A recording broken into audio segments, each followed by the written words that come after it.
Man, what is good, YouTube? In today's video, I'm going to be breaking down every single prospect that is on the come-ups, biggest problem in each division. We're going to start from heavyweight, going all the way down to flyweight, listing out contenders and their biggest problems. Starting off this list, Surreal gone. And I just noticed, though, like, a lot of heavyweights and light heavyweights, they ain't really, like, there isn't a lot of new up-and-comers.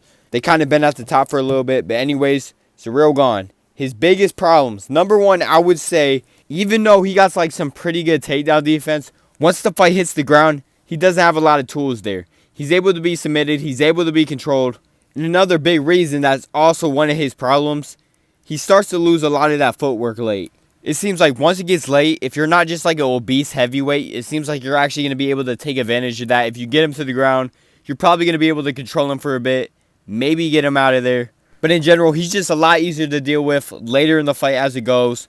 Unless you're like 95% of the heavyweight UFC roster, which is just obese men that just happen to fight. Alright, the next fighter that I'm going to break down is Jailton Almeida. One of the biggest problems with Jailton Almeida, even though he supposedly has a boxing background, he just relies way too much on the wrestling. And every time it's on the feet, he just desperately shoots. Every time it's on the feet, he just shoots a takedown. Doesn't have to be set up. It could be a sloppy takedown. He's going to shoot it. And it could cause him to either lose position. He kind of lost position against Derek Lewis a couple times, but he got it right back. But also, it could just cause him just to play safe and get knocked out, just like what happened against Curtis Blades. And the same thing happened in his Contender Series fight. He rushed the position. He got reversed. He ended up getting top position, though. It's just something to look at in his game. All right, next heavyweight, I'm going to list Tom Aspinall. With a lot of these like top contenders like Aspinall, a lot of these people that haven't really been like tested too hard, it's kind of hard to tell some stuff, but he fights at a super high pace. I'm just wondering how much he could keep that up in a 5-rounder, especially that he's a heavyweight. Another thing I noticed with Tom Aspinall, he keeps his chin high. He doesn't keep it tucked, even when he's coming in, which worries me a lot when he's like fighting, because he always has that chin up. He's been showing off pretty good head movement. He's very athletic for a heavyweight, so it's just worrying, though, because you don't know when someone's going to catch him on the chin, because he always keeps it up. All right, for this next one, it's kind of just like fast-paced. If this was not heavyweight, I wouldn't really like count it as a problem. One thing I noticed that he does, he will throw a really like long, extended combination, a little 5-piece combo. And part of this, I say this, is also because it's like the same as the second one. His chin's up when he's doing it. He'll throw a little 5-piece combo. His chin will be there. He'll be like able to move out the way, but you never know when someone's going to catch him. It's just when you're watching it live, you don't know when he's going to get clipped. But anyways, moving on. All right, for this next one, we got Sergey Pavlovich. All right, for this first one, I want to see more of this because we only really seen it in his debut, but he got a questionable ground game. He apparently has a grappling background, but we haven't really seen it yet in the UFC. We only seen him get dominated on the ground that one time. But anyways, moving on. Second thing, one of the biggest problems with Sergey Pavlovich is he is too much of a brawler. He does have slick boxing. He does have fast hands. He does got the power in his hands, but he'll walk forward and he'll try to take your best shot, then land his best shot, and his chin's open. He keeps his hands pretty low. It seems like he might have a problem with footwork because Tom Aspinall, that's a big thing. Tom Aspinall, in and out, boom, hit him, comes in, hit him with the overhand, back out, hit him with the overhand again, puts him to sleep because he's also keeping his hands low, and yeah. All right, now we moving on. We going straight to the light heavyweights. Again, not a lot of like up-and-coming prospects, but anyways, we're going to start off Yuri Prohaskov. One of the biggest things with Yuri Prohaskov, he's always open to leg kicks. We've seen it 2 straight fights now. We got the Alex Pereira fight, Alexander Rakic fight. He also had a fight outside the UFC. Not exactly sure who it was, but he was getting teared up by leg kicks. Also, another thing is, he makes a lot of mistakes. Like, he'll come in with a flying knee or just like a jumping little knee that could cause him to get taken down. He leaves himself open. He comes in reckless, and it causes him to get pieced up. It happened with Volkan. It happened with Reyes. It happened with Pereira, Glover. It happened with Rakic. It happened in every single one of his UFC fights. He's getting clipped. He's taking shots. Even though he ends up winning, he takes a lot of shots. All right, next up for the light heavyweights, we got Khalil Roundtree. One of the biggest problems with Khalil Roundtree, it seems like he is able to be pieced up. You can see him, a lot of people can land a lot of jabs, a lot of straights on him. He doesn't throw a lot of straight shots, so he also keeps a high guard. People are able to just stay behind a jab like Dustin Jacoby did. I don't think we've seen a lot of problems on the feet in recent history, but that's what I can think of. Also, another thing is he has a questionable ground game. Recent history, I haven't really seen him taken down and controlled and stuff, but he's been submitted pretty quick, TKO'd on the ground pretty quick, and that's what I can say about Khalil Roundtree. All right, next up, we got Ankalaev. One of the biggest problems with Ankalaev, he doesn't have like a huge finishing ability. He could go out there, land a big shot. He did put out Johnny Walker. He put out some other people, but he does not have the biggest finishing ability. And at the top of the sport, when you're fighting for decisions in light heavyweight, that's probably not the best thing. Another thing I could say about Ankalaev, he doesn't take low kicks good. We've seen it against Jan. Jan was tearing up those legs. It seems like that's one of the biggest ways to get a victory over Ankalaev. It just seems like that's the best way to get a victory. Just tear up his legs. Don't let him get a takedown if he starts shooting. Don't stay on the ground if he takes you down. And it seems like a lot of fighters in the light heavyweight can be fine. All right, next up, I got Jamal Hill. Jamal Hill, there's like 3 different things. It's basically all like pretty similar stuff, all of the same stuff. But one thing he can do, he can go out there and start to get a little sloppy. If he sees someone on the back foot, he might throw like some shots that aren't really the smartest. And he can get a little reckless. Another thing he does, he overextends on shots. That's part of being sloppy. But also another thing is after he throws the shot, he doesn't really do a great job is bringing his hands right back up, and it leaves his chin open. Like he'll throw his right left hand, or he won't bring the other hand up to his chin and kind of cost him against Alex Pereira. If he throws that same left hand, maybe he gets his hands up, maybe he blocks it and he survives a little bit. But instead he got KO. But anyways, moving on. Next up, we got Alexander Rakic. We haven't seen like a whole lot of problems with his game, but one thing I can say about Alexander Rakic, he's a clean striker, but he's not a samurai. Yuri's going to KO him every single time they fight. All right, moving on. Sean Strickland, he got a good ground game. He got good striking in general, but one of the biggest problems with Sean Strickland, he can let someone slide by a fight because he does not throw enough stuff to match it. Cannonier, I think that's a big reason why the judges gave it to Cannonier. He was not throwing it. He wasn't mixing it up enough. It was just a lot of jabs, the teep kick once in a while, straight. And then also in the DDP fight, it was the same exact thing. He didn't really throw a lot of kicks, and I think that could have a problem on the scoring. All right, moving on. We got Brendan Allen. Brendan Allen, one thing I realized, he does not have the best chin. He's been KO'd by Chris Curtis, almost got KO'd by Chris Curtis again. He got KO'd by Sean Strickland. And also, I don't think it's also just because he has a bad chin. Another problem he has is against boxers. If you have a good boxer with good takedown defense, just like Chris Curtis, just like Sean Strickland, and they keep it on the feet, he gets outboxed. He doesn't have like the best skill on the feet to compete with people. I'm pretty sure a lot of strikers in the middleweight division with good enough striking and takedown defense, I'm pretty sure they could keep it on the feet, possibly get a KO or just win fights off of damage. All right, next fighter, we got Roman Dolidze. One of the biggest problems with Roman Dolidze, he sucks. He sucks on the striking, bro. He cannot compete with strikers on the feet. But his second biggest problem is that he does not use his grappling. We've seen him on the ground. He is absolutely insanely good on the ground. He can sweep people off his back like easily. We've seen him sweep people off his back pretty easily, but he does not even go to the ground. He doesn't shoot takedowns. He doesn't try to get to the ground. He doesn't even pull guard. He doesn't do it. He has so much potential to just get someone on the ground, no matter how, if he just pulls guard and get a finish, but he just doesn't do it. All right, now we moving on to the welterweights. We got Ian Gary. One of the biggest problems with Ian Gary is this is a question mark. We don't really know. He got clipped once, but he might have a question mark on that chin. We don't really know. It seems like his chin might not be the greatest. And one thing is his vegan diet. His vegan diet does not help his strength at all. Also, he's a cuck. All right, moving on. Next person we got Sean Brady. One of the biggest things with Sean Brady, if he's not able to get it to the ground, he has not really the best striking. It seems like he's not going to be able to compete with a lot of people with the striking, and there's a lot of grapplers in welterweight. So that makes it even more difficult for him to move on in the rankings because there's a lot of wrestlers. If they get stuffed to takedowns, I'm pretty sure most of the wrestlers are better than him on the feet. Like examples, he got outstruck by Belal Muhammad, who's improving on, like he's been looking better on the feet. I'll give him that. But also, he got outstruck by Chiesa, which is not a good look at all. All right, now we got Jack Della Maddalena. Jack Della Maddalena, one of the biggest problems with him is obviously his grappling. It seems like he will eventually find his way up, but you can see that he could be out-grappled, and that's going to be a big problem, especially in the welterweight division. Also, another thing is, his IQ is not the best, man. This man pulled guillotine like 10 different times. It's like, okay, you try it like the first time, maybe the second time, but he just kept on trying it that one fight. I'm like blanking out of the dude's name. It was the fight before Gilbert, the guy that made his debut short notice. It was all right. Bazel, I think it was like Bazel something, like it starts with an H at his last name. But if he just does stuff like that, I feel like he might make improvements to that. But like if he does stuff like that, he's gonna throw away rounds.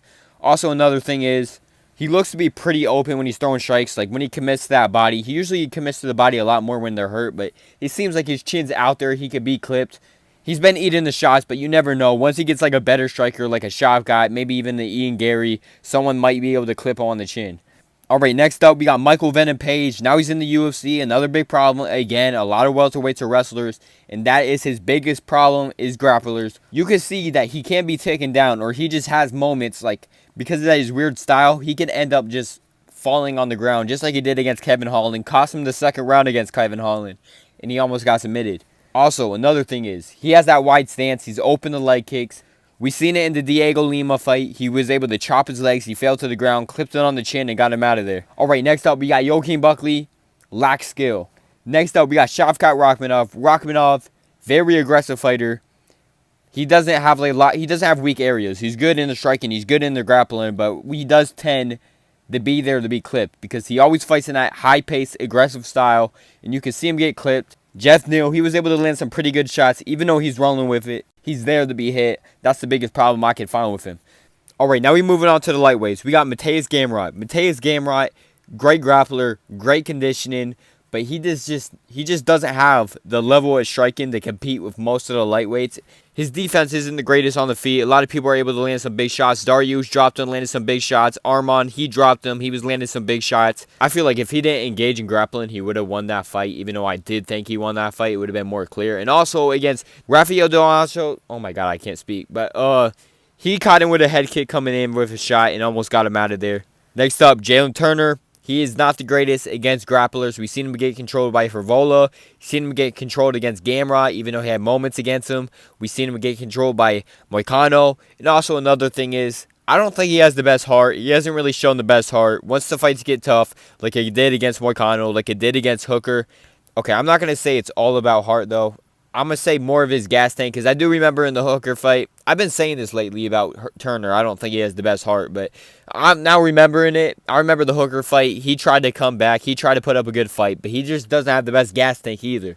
All right, now we got Arman Tsarukyan. Arman Tsarukyan, even though he looks like a really good striker, he has the good kicks. He tends to be open on the feet. That's why he got dropped by Silva. I'm pretty sure he was letting Gamrot land some pretty good shots. I'm going to have to look back at that fight. All right, now we got Saint Denis. Saint Denis, he's been showing off some decent striking, but also one thing I noticed is he can get pretty sloppy. He shows some wide shots, and it's not really the fastest. It's pretty slow shots, and he leaves his chin open when he's doing it. That's why Poirier caught him. He walks forward. He's aggressive. He doesn't really care too much to get hit. He will take your shot, to land a shot, and also move on, put pressure on you. But we see this in his fights. We've seen it in his debut fight where he almost got murdered, but that was at welterweight, and then we've seen it in the Moises fight, but Thiago Moises was not able to land a good enough shot. But Poirier, he took advantage of it, put him out, and that's his biggest problem. All right, now we got Arnold Allen. Arnold Allen, it's kind of hard to break down a lot of problems with Arnold Allen. I mean, he got good striking. He's been showing off. He showed off that really good takedown defense. Even when he was pulling the guillotine, he was able to use it to get back up to the feet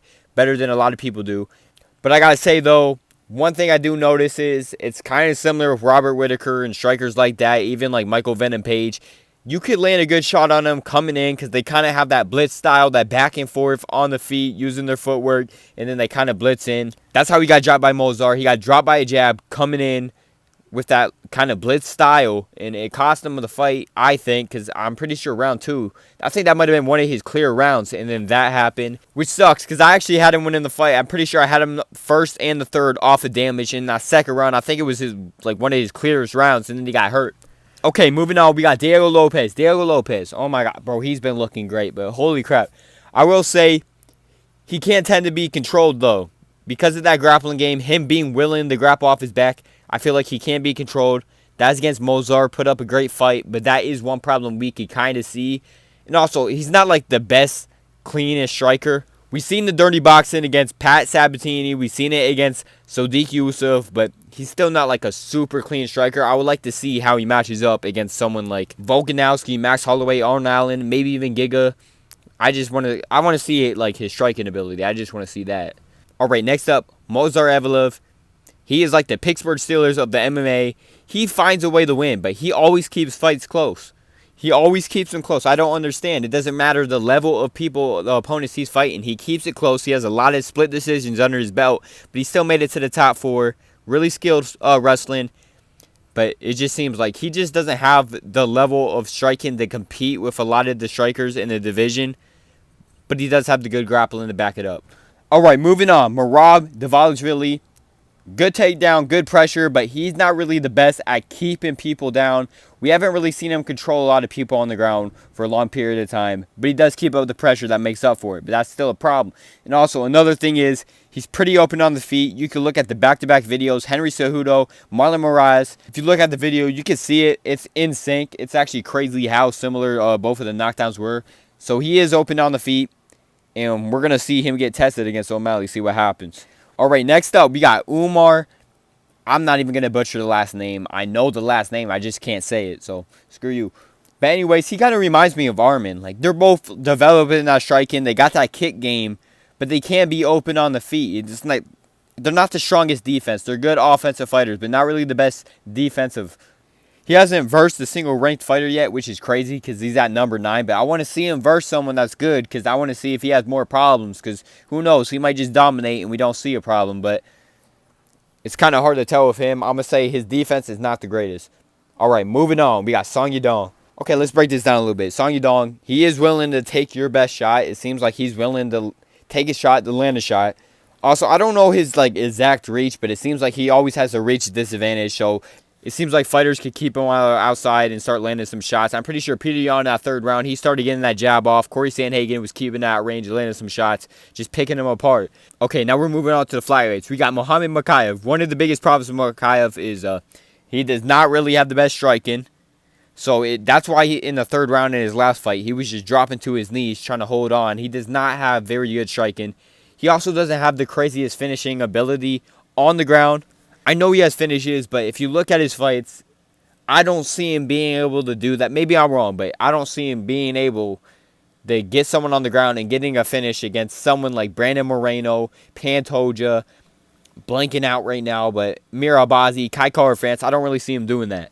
All right, moving on. Amir Albazi. Amir Albazi, pretty good grappler, but not like a high enough grappler to keep a lot of the top level fighters down. Also, he's not a bad striker, but not the best striker to compete with a lot of the top-level people.